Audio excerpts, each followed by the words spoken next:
My name is Dean Donnelly. This is my first Mishigami doing the mini challenge, and this is my bike review. This is a 2023 Canyon Endurace, modified for long distance randoneering style riding. Some of the updates for this bike has been changed to the Lightspeed tubeless setup here. We're running Victoria Runnels Pros at about 60 psi. My luggage on this bike is a tailfin collection here. We have the frame bag. In here we have sunscreen, nutrition, hydration powder mix, and a few other odds and ends. Up here we have more nutrition, my administration bag here, so tools, salts, batteries to run cockpit setup here.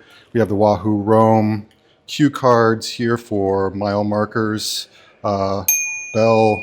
We have an exposure race light here at the front. Everything kind of gets routed in here for an external battery as well.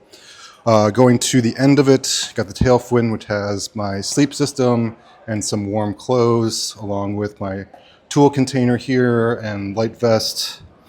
Drivetrain is a mix of Shimano, of 105, Durace, Integra, and RX. Just trying to keep it as light and as reliable as possible. We have our drink mixes here. We have pumps, and overall, she's ready to ride.